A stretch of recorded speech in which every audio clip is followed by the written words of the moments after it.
খুব খুশি হয়েছি যে এখানকার ফসলটা খুবই ভালো হয়েছে। আর একটা জিনিস এই ইসের পরেও কিন্তু বরিশালে কিন্তু প্রচুর ইসে এই যে সরিষা প্লাস আমরা একটা নতুন প্রজেক্ট দিছি ইসে সানফ্লাওয়ার মানে যেটা সূর্যমুখী এই বীজ দিয়েও কিন্তু এখানে এই এলাকায় কিন্তু অনেক ভালো হচ্ছে এই তেলের। তারপরে ডালও কিন্তু এই এলাকায় অনেক ভালো হয়। তো এবার ফসলের খুবই ভালো, এটা একটা আমাদের জন্য একটা ভালো সাইড। ওই পেঁয়াজের দামটা হয়তো এই কিছু কিছু চক্রান্তকারীরা একটু বাড়াইছে, কিন্তু তারা সাকসেস হবে না। এই জন্য যে আমাদের সামার অনিয়ন যেটা আছে ওইটা কিন্তু কয়েকদিনের ভিতরে উঠানো শুরু হয়ে যাবে। তো 2-4 দিনের জন্য তারা একটা প্রবলেম ক্রিয়েট করতে, আপনারা শুনে আশ্চর্য হবেন, প্রায় 2000-এর উপরে লোক এই পেঁয়াজ আমদানি করার জন্য অ্যাপ্লিকেশন করছে।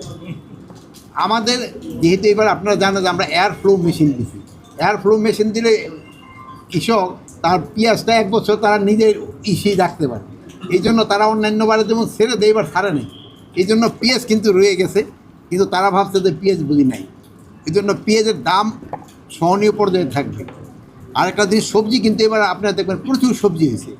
যদি আপনারা লেখেন 70 টাকার নিচে কোনো সবজি পাওয়া যাচ্ছে না, 50 টাকার নিচে কোনো সবজি পাওয়া যাচ্ছে না, সেই সময় কিন্তু আপনারা আলু পেঁপে এইগুলির কথা ভুলে যান।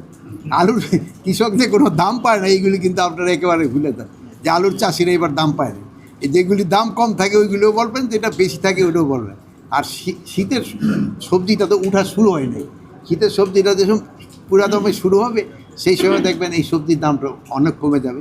প্লাস এবার আমরা কিন্তু ওই ছোটো ছোটো মিনি কোল্ড স্টোর টাইপের কিন্তু প্রত্যেক এলাকায় দিয়েছি, আমরা আরও 100 দিচ্ছি।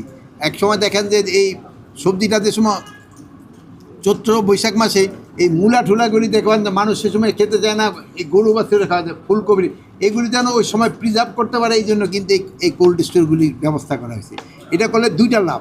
একটা হলো যে ওই পিরিয়ডটায় আপনারা জানেন যে উইন্টার